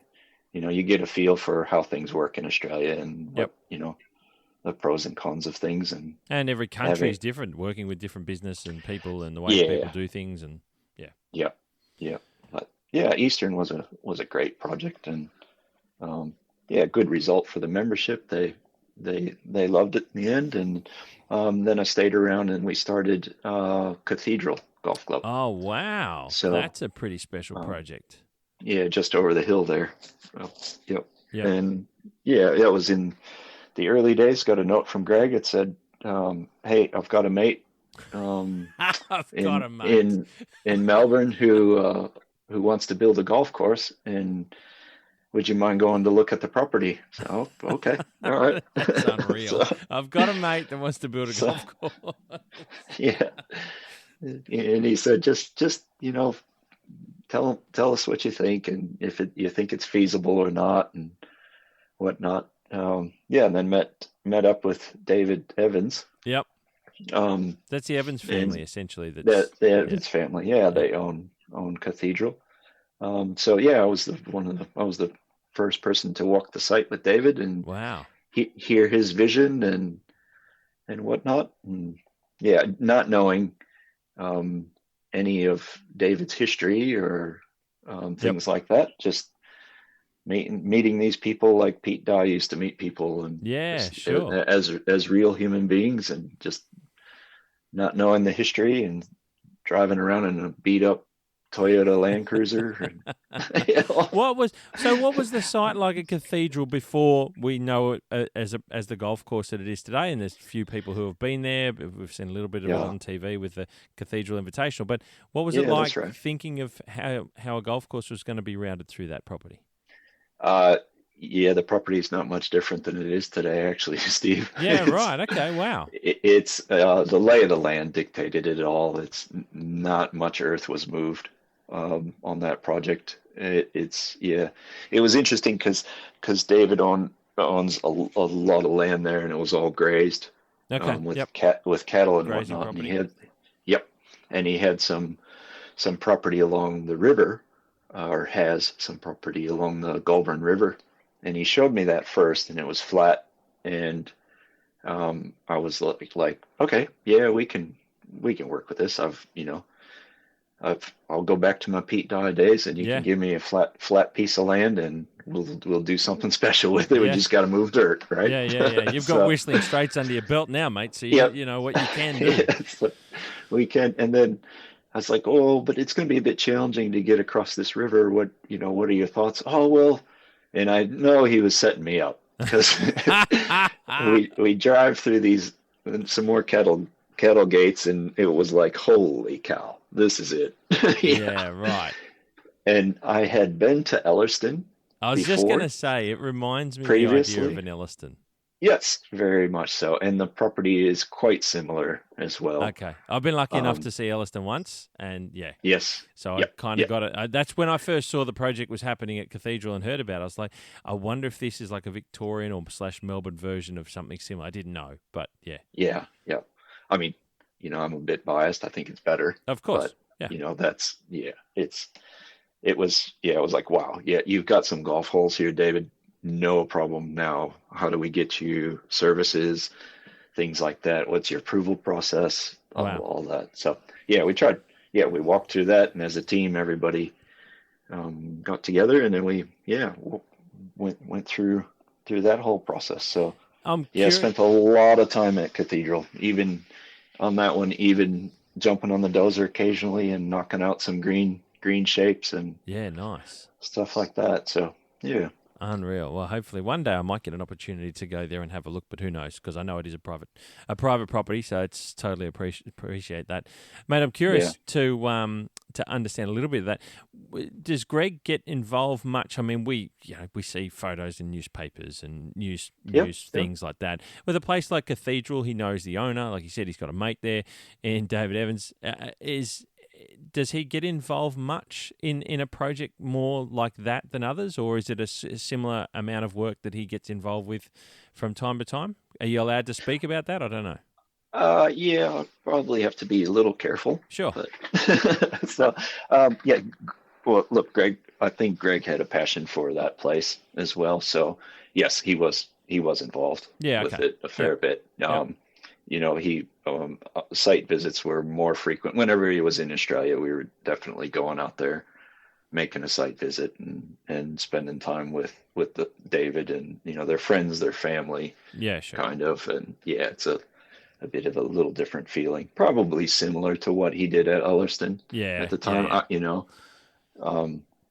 Maybe to some degree, some of that's based on Greg's schedule as well. Mate, I can't imagine his calendar. Different things. Yep. Yeah, that's right. Be pretty packed, but that's part of him being. He owns the business. I mean, it's his business, right? So it's obviously he's going to be pretty full on. His time's going to be stretched around a lot of the place. But sometimes I hear people say, Greg's doesn't do anything. And, I don't like to think that. I think that's a lot of garbage, but he's built an incredible business about what he does, and golf design has always been something that he's had a very big interest in. Yeah. No, he's on the pulse. Like a place like Cathedral, it wasn't hard for us to say midway through, I think we changed the routing 2 or 3 times. Yep. I think it was. Yeah. Okay. So, we've got golf holes finished and those are staying there, but, I would float an idea or something, say, hey, about these, we've got a challenge on this hole. What if we looked at this? And then he would come in and say, okay, well, what if we looked at that? And, let's change this. Let's cross this hole over that hole and, do it some funky stuff. And let's look at this differently. So he's more from that point of view, that routing and layout. Like, when it came to green contours and whatnot, that I was pretty much designing every green, every contour, every complex, and that's what you're there for, right? That's your gig as well. Yep. Everyone's got a part in the. Everyone is a cog in the big machine, right? Yeah. But then he was, he's played golf there probably more than most other places that I was involved with him on. Yeah, so, sure. He finds it a peaceful place and place he can get away and totally. Yeah. That's awesome. David, good to hear. David and Sonia have done an amazing thing with the place, and it's pretty special. It certainly comes across as a very, very special part of the Australian golf landscape. So, very impressive, mate. So, Cathedral goes well. It looks great from the outside. We see it moving on, and where are we now? We're getting in towards the late teens, towards COVID time. Is that right? That's right. Yep. Moved back up to Wollongong. Okay. And we were doing a small project, Camden Lakeside. Oh, yeah. Excuse me. That was the Sekisui deal that was working the 9-hole course there. Yeah, that's right. The 9-hole, and then we designed and built 4 holes that were part of the Lakeside. Okay, righto. So if you get over to 5, 6, 7, 8 at the time, but we were to design and build these holes within the scope of the old Thompson Parrott original design. Yep. So that was interesting, something different for me. Yeah. Like, where Greg was pretty hands off on that part. He's like, hey, you do what you need to do. Yep, just make that work. And and then a 9-hole short course was there. We were working on Huntley. We built 3.5 holes pretty much at Huntley at the time, and then they went then the owners went a bit bankrupt, I guess you'd say, and didn't have the funds anymore. So that came to a grinding halt again, and that was my end with Norman Design. Okay, so you finished your time there. Yeah, they made some business decisions to actually their architects and designers, they chose to subcontract them Okay. instead of have them on their own books or payroll or their own Yep. team. So yeah, they went that route, and yeah, then that was my time to move on. And so, So is this where the beginning of Veen Designs starts? I yes, mean, you'd yep, already mentioned you'd yep, done some work under that a little bit yeah, yep. with the Yeah, Grange. pretty much started then. Yeah, and then just after that, I did the Grange work. Okay, so that was the Yeah, start of it. You go not to the long. Grange, work on their practice facility, and Yep, yeah, unreal. So you were yeah. based, is Wollongong So home? it is now. Yep. We were in 2019 when Veen Design started. My home was a caravan, and Okay. we took we took 16 months, my wife and son and I, and said, "All right, let's hit reset and let's travel Australia and Oh, wow. see what else is out there." And yeah, picked up a little bit of work along the way. Old friend Darby Muller Oh, yeah. Yep. No, was Derby. doing, yeah, we're doing some projects. So He he did said, "Hey, Katoomba. That's how I know Derby. He was at Katoomba. yeah, okay, yep." I worked with him at New South Wales Golf Club. Ah, okay. Of course, because Greg Norman Yeah, Design did some work there. yes, yep. And so I led that back in the day with Gary Dempsey when they were Yep. doing a full green remodel, and Yep. we did the third and fourth hole, and then did some designs for the sixth hole um, for them at the time, and then that ended up getting passed over to Doak, and now Yeah, and you know then Mackenzie the Hewitt. more recent. Yep. Yep. Done the whole thing. Yeah. So, but that was an absolute blessing to be part of that project with Gary. It was Yeah. just such a pleasure to be on that site, and yeah, ringing back memories of Ireland and Yeah, things like wow. that. And just yeah, it was just so good. But Very. anyway, yeah. So yeah, jumped in with Darby, did a little bit of work in Royal Hobart with him, Okay. and then up in Caloundra. So Ah, okay. yeah, Yep. yeah. But that was just okay. If you're here, Ryan, if you guys are traveling here, hop on a machine for a few weeks and help us out. So yeah, had a chance to work with Richard. I think Richard Richard Chamberlain was on Chamberlain. Yeah, yeah, yeah. both of those. Yep. Yeah, he I was the was designer on both of those. had him on this segment of the podcast a couple of months ago, and he was Yes. talking about Yep. Royal Hobart and so on. So yeah, Yeah, great place. Great place. yeah, Like love it. so much cool potential there. Oh, totally. And I was just chatting with Yeah. the new super Tom North, who's just not long been over there. Yeah, Got okay. a gig Yep. since Sean has now left there and gone to moving chairs. So, but yeah, Yeah. no, Yeah. very, very, Excellent. very interesting site. And then went to COVID. Basically, I landed or was arriving in Adelaide during COVID because the Grange were looking to redo some bunkers on the west course. Yep.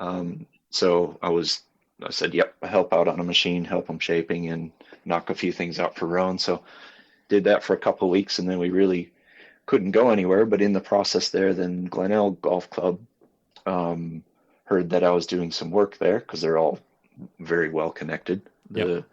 The manager at Glenelg, Robert Vinskovic, used to be the assistant manager and accountant for the Grange. So he knew I was in town and doing some stuff. So they popped over, he and Tim Warren, the superintendent, and a committee member, and said, "Oh, I like what you're doing here. Would you be interested in sticking around a little bit longer and helping us with some bunkers at Glenelg?" So I said, "Okay, yeah, sure. Sure. Why Sounds not?" good. Yep. Sounds So, good. and it was more like helping us with bunkers was just kind of reimagining some of the walk-ins. Okay. What often happens, and I see this whenever I look at an old golf course or something, typically the fronts of the bunkers are really built up where everyone's raking or the wind's blowing, Yep. and even the maintenance staff pulls sand to the front. It pulls sand up over that edge and the grass grows through it. You get a high Yep. high lip. That's right. And just keeps eventually, when you're like the hard part is for the people that are there every day, they don't see those minute changes, Yep, 100%. But then you can come in as an outsider and go, hold on, I can guarantee there's 2 feet of sand here. or whatever in front It in just front of looks. this, It and they're looks. like, It oh, looks. It doesn't look okay. right. Yeah. Yeah, exactly. Yeah. So that was kind of like the main thing. All right, let's get these dropped back down. Let's get the ball rolling into the bunker, because the beauty of Glenelg and Grange and Royal Adelaide and Kionga is they're on the sand belt. So, you're not scared about drainage, and send Yeah. the water in because it's going through the sand. It's gone. That's the beauty of it. Just like the links golf that I've experienced in Scotland and Ireland, right? Yep. Yep. So yeah, I started doing that, and that opened up a conversation of, we have this course enhancement plan from Neil Crafter and Bob Toohey, and we're contemplating implementing it. What are you doing in the next maybe 6 months? And I said, okay, well, I'm still planning to travel a little bit more, but what are we talking about? And it turned into pretty much a full-time position at Wow. Glenelg to be a project manager, project construction manager, but they knew that I could shape. So, and they knew my background in design as well. Yep. So, yeah. Yep. So And that kind of kicked off Glenelg, and Glenelg has become a pretty special. I'm going to call it a redesign of the golf course, a reimagining of the golf course. I know you talk about the course enhancement plan and those terms that are on paper there for the club. But coming from the outside looking in, and thankfully I've interviewed Tim Warren on the podcast, I've interviewed Menina Gilby on the podcast, the biodiversity manager, and I've had just about every second person involved who's been at Glenelg. And I absolutely love what Glenelg is becoming. It's And then, so I went down to live, just a short story for people listening. When I went to live this year, I got a chance to catch up with yourself there on site and see, because it's coming into the final couple of holes, the final stage of works later on in the year, before hopefully it'll all be finished, where you've gone through now the whole golf course essentially, and it is just this incredible new version of Glenelg. And I just think it looks so cool. And there's, mate, can we go through some of the things that I've seen on course, and you can tell us a bit about it before another podcast episode opens up? But, mate, it's become a real, I suppose, passion. I'm going to call it a passion for yourself. Big time. It just looks like an unreal journey. Yeah, very much like the Grange East was for me. You know, like, when you actually touch every inch of the property yourself, and you have the opportunity to do the design as well, it means a lot. It's pretty special. So and it pretty much was okay. The club were interested, and they were kind of they got a bit of help developing a design brief. And then that went to Crafter and Toohey. Yep. And then in the early stages, it was developing that relationship between myself and Crafter. Yep. And then Toohey's Bob Toohey, that is, he's a life member. And Neil Crafter has been involved with the club, since I think the 80s. Wow. I knew it had been a long time. I know it's a long time. He and his father, I think, did some early work as like father-son duo in like the early 80s, and then he's been involved with it since. So yeah, okay, yep. They did a course enhancement and quite a large reimagining from 98 to 04, I think it was, and then but they didn't upgrade some of the irrigation, things like that. So it was getting time. Irrigation was way out of date. There's still a hydraulic system out there. Yeah. As a matter of fact, I was chatting with Dan O'Sullivan. He's the irrigation tech there. Okay. And he's responsible for all the install of the irrigation and construction of the irrigation. So he's like a massive key player in making this thing happen. Yeah. And I asked him how progress was going, and he just said, battling with the old satellite boxes and hydraulic system still. So, so I didn't, we got to keep the turf we have alive. So, yeah, I guess, yeah, remind me, let's go back to your Well, question a I little think bit, Steve. So, one of the things I want to talk about, and one of the standout features for me, and there's so many standout parts to Glenelg, right? But it's the par 5 12th hole. yeah. All right, I'm going to go straight to the top of what I think is the top of the tree, right? So, ladies and gentlemen, I'll put some photos up when you can have a look at after you have a listen to this episode of the pod. But the 12th is a par 5. You go from a slightly elevated tee, and it's as you move down the hole, mate. You'll have to correct me if I'm wrong along the way here. There's about 3/4 of the way along. There's a big bunker. Is it 3/4 of the way, or is it even further up than that? The big bunker towards the green that kind of looks like it's up against the green, but it's not. Is that Yeah, about right? it's an approach bunker. Geez, 15, 20 meters off the front edge of the green. Okay, so it's further up closer yeah, to the green, but yeah, it yeah. stands out like nothing else when you're way Yes. back from when you hit your drive, and it scares the hell out of you.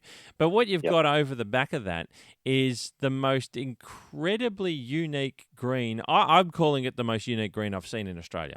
Full stop. And you've really worked in. It's like a boomerang, but it's even tighter than that. And the describe to us the ideas and concept behind this green, mate. And can you describe to us the green itself? Because I've only seen it once, and it's just boggled my brain to this day.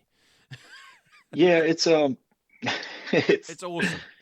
it's interesting. Yeah, it's we use the word in architectural terms. We use the word dell, Okay. which is originally from Lahinch. So Okay. the Dell hole at Lahinch is a par 3. You can maybe see the flag on a good day, but the whole thing is sunk in an amphitheater of a dune.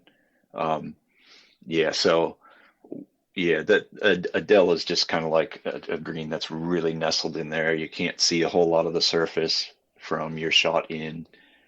This being a shorter downhill par 5, you can do things like this. Yeah. Okay. You can really challenge that longer hitter second shot that's trying to get in there versus, pretty much for the average everyday member at Glenelg, it's a 3-shotter, right? Yep. So they're hitting a shorter wedge and they can actually get to these places, or shorter iron, let's call it.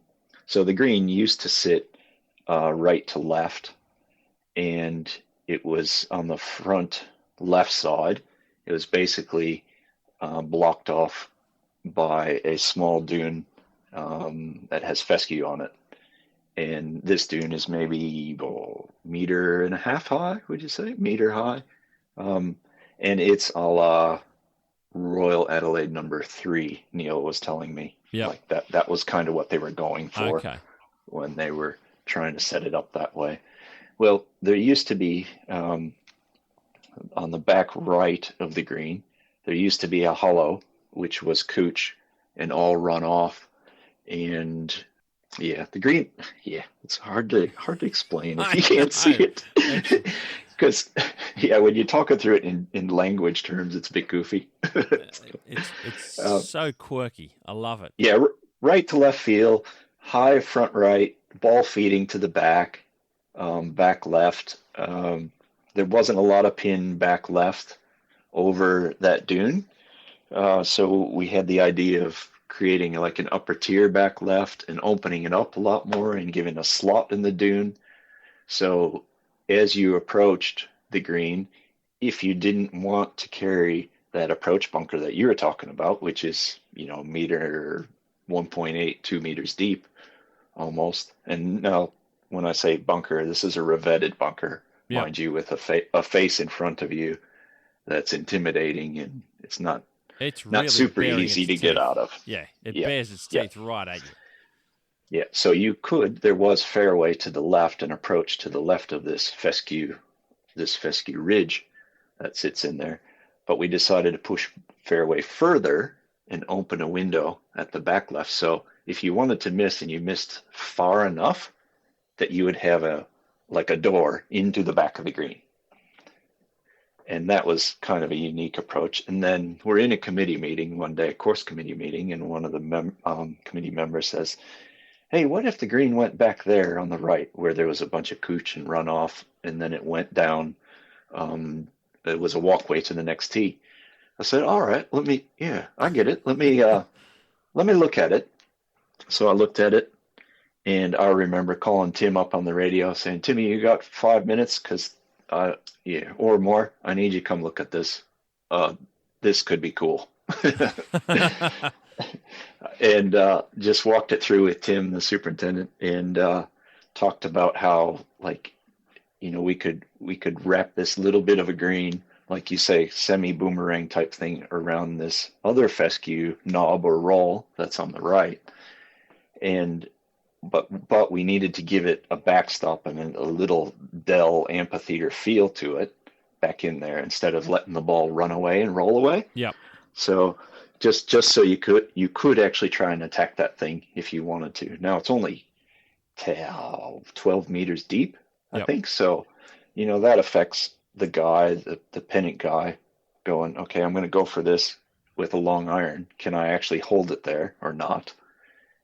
Or do I need to, which we did in the green, is we shaped it as you work further to the back of the green, it slopes left to right. So it kind of feeds a ball around that knob that's sticking into the green. Yep. And and that basically is the gist of it all. And you can really potentially swing a ball around that slope. That's built in the green. Yes. Yep. When they're fast and firm and rolling good, it does swing and turn. It's pretty cool. There's days when it doesn't, and you go, oh, we might need to work on that grade a little bit. Or, the option is, like, the first criticism is, oh, well, somebody's just going to chip on the green. And I said, well, they do it other places. It's not. Yeah, there's nothing that says you can't. No, so, that's right. It could be a genuine shot of choice. Yep. And Tim says, well, if they have to chip, I'll get the hole cutter out there and we'll plug it out as long as we know it's been done. It's not. I look at that and I go, this is built-in quirk. I'm a big fan of built-in quirk to golf courses because we don't see it enough in golf. And I've just released a podcast episode where I did a walk around the golf course for Walking the Fairways with Superintendent Adam Marchant for the Royal Sydney Golf Club that just opened. And Gil Hance design there, and there's quirk built into the 11th hole there. I would call it quirk. It's a really cool Lion's Mouth golf green with some really unbelievable undulations that you can swing a ball around corners, and it does some cool stuff. And I saw what you did on 12, and I'm like, this is just so amazing and so fun. And every time you go there, your mind opens up to an unlimited number of ways of doing things. That's it. And that's what is really fun. I think that's unreal. The strategy of it kind of becomes endless. And what I say is you like the strategy and how you approach it is only limited by your imagination. 100%. Yep. So, and that was a place where at Glen Elg, like you said, you use the word quirk. Sometimes we say interest. Yeah. Yep. And I say quirk too. And I said it in the early days with Neil and Tim. Said Glen Elg has that little bit of quirk with the revetted bunker styles, things like that we can get away with a little bit more occasionally. And if we don't overdo it, we can let this flow through, and it keeps people interested and excited about each hole, and each hole then becomes memorable. Yep. And as a golf course architect, if I can get the average member to sit down in the clubhouse or the bar afterward, or even a week later, and talk to their buddies, and they can spout out numbers of golf holes and remember them, I've done my job. Yeah, and that's, like you said, Glen Elg allows that to be able to be done a little bit more than maybe other courses or other clubs. And I just think, there's such fun elements. There's a little bit of your background, I guess, in stuff with Pete Dye. I'm going to say there's some railroad ties there that you've done on, is it the 9th that you showed me? Yes. Yep. Around the green sure. there, and I've seen it around hiding some of the toilet facilities around some of the tees over on 5, I think, from memory. Mate, there's a lot of your background in some really cool touches and great detail is what I like. There's a lot of detail in the work that's being done for Glenelg. Yeah, it's you have to keep like some continuity throughout, right? Otherwise things start to feel disjointed. Sure. And that's the challenge that Neil and I continue to work on and collaborate with. And we're just like, okay, well, and we're going through the list of holes. And I remember like recently I've shaped, I was knocking out the 17th green, and we, through this process, it's pretty much like, we talk about a general concept, and then I put something together that I feel is really working or not working. And when it's not working, I change it, and then Neil comes out, and then we talk about it in greater detail, and we say, all right, this is or isn't working, or hey, maybe this is a little bit too hard on this type of shot running away from them. Maybe we got to support it, or I like that line, and things like that. So that collaboration has been heaps of fun, and we do a lot more of that on the ground now than we would producing a plan. We show a concept sketch, like that 12th green, we showed a concept sketch, and it was like, okay, I can see this working, Neil. Here's what we're thinking based on what this member said, this committee member. We could extend this green here, and do you think that could work? And this, okay, that's great. Yep. So we don't get into the detailed drawing of it because we don't see a need. We hit the ground running. Yeah. And the members in the committee trust us to make the right decisions, and they're there in the process as well. Yep. So, like, to me, what's super important when you're working with clubs is to create a small, tight group that has the voice of the club, Yep.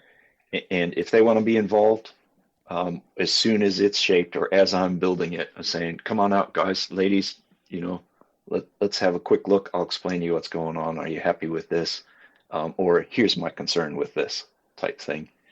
Or here's Tim's concern with traffic flow or whatnot. How can we do this better or whatever? We're never going to get it right the first time. We're actually looking at some of the things that we've already done there, saying, oh, geez, okay, well, that's just not quite working. We need to.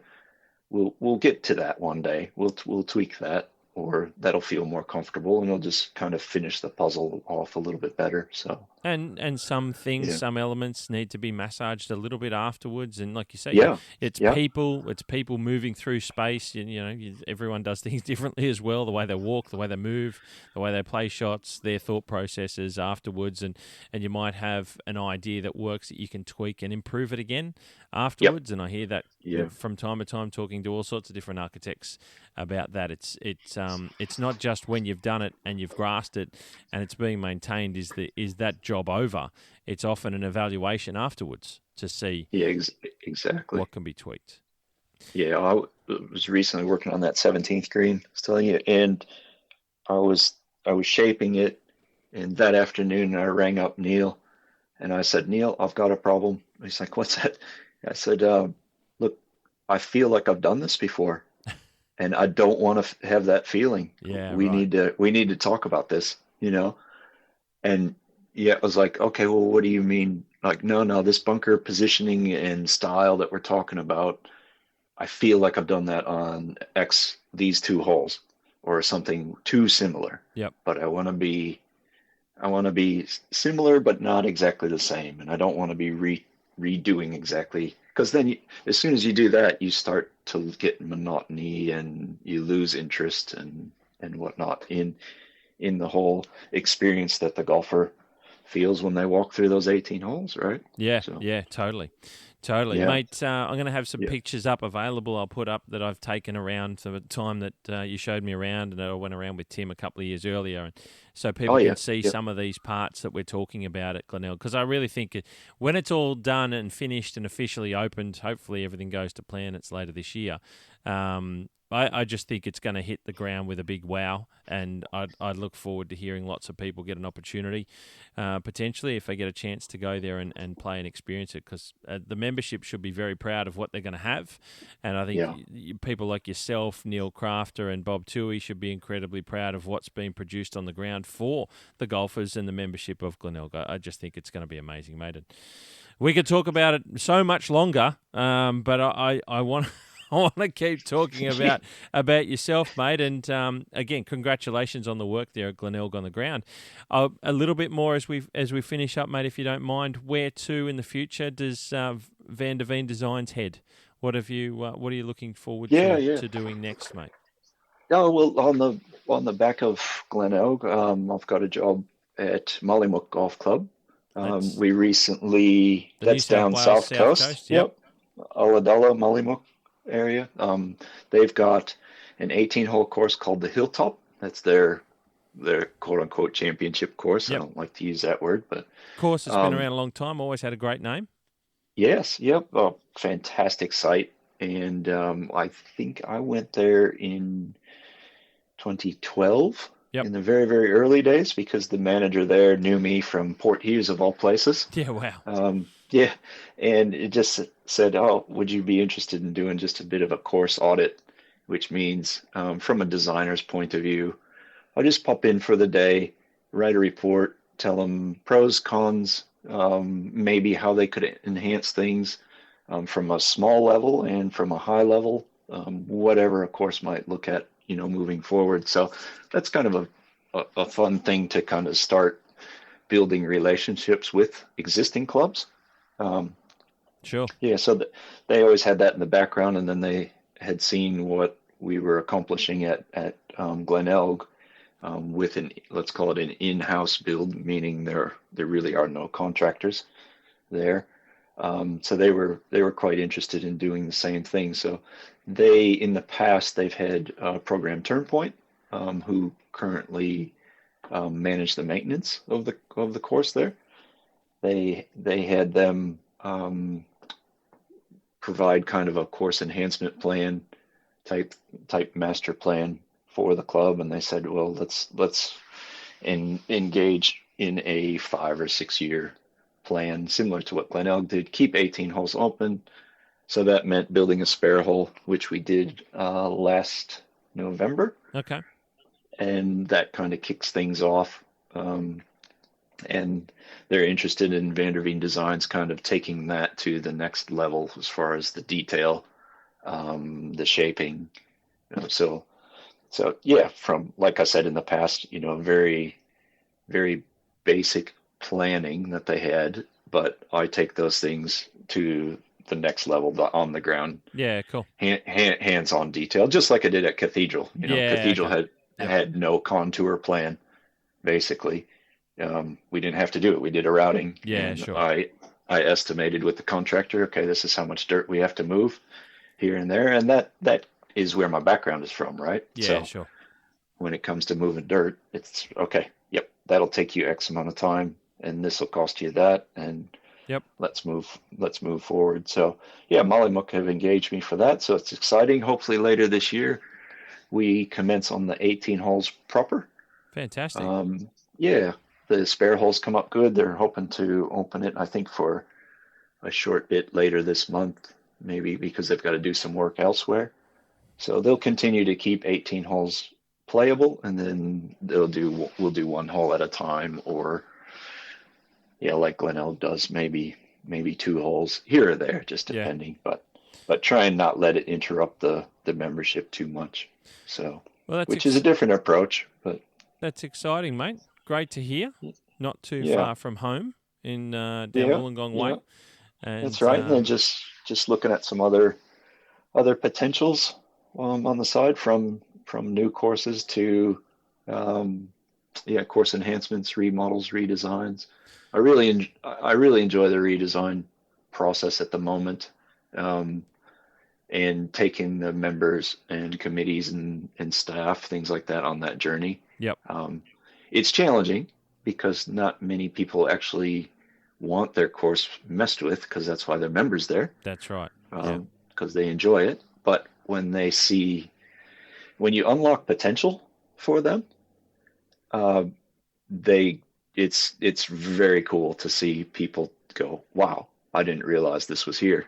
Yeah, they have a bit of an epiphany and just go, look what we didn't know that this could be done, or it could be brought to the next level, or this could be brought out of this site. We've only known it this way. And mate, it's very exciting. You have to keep me updated about what. Hopefully, there's more than that to come, but I look forward to hearing about it from you, mate. And as that happens, mate, let me know and we can share it around to people to know where you're working and golf courses that are improving, which is what I love to share with everyone on the podcast platform. Mate, it's a great place for us to leave this episode of the Design Brief, mate. Ryan van der Veen, it's been a great and very insightful podcast episode of you sharing amongst all the sidetracks. All those, yeah, that's right, the rabbit holes we go through and the sidetracks. But mate, great insight. What a great beginning to your career, which I certainly didn't know about. And thank you for sharing some of those stories about Pete Dye and your time at Whistling Straits and some of the other places internationally that you've done with Greg Norman Design and so on, mate. It's you've got an incredible background, time on machines, the finesse that comes with shaping and finishing things off, and now being a full member of the Society of Australian Golf Course Architects in your own right as Van der Veen Designs, mate. It's great to see you at that level, and I really appreciate you sharing your stories and look forward to your career moving forward, mate. Thank you so much. Yeah, thanks, Steve, and thanks for everything that you do for the industry and all of us. It's great that you unlock these things and share people's stories. I think hopefully it encourages others to move forward. Hey, absolutely. Thank you so much, Ryan. No worries. All the best.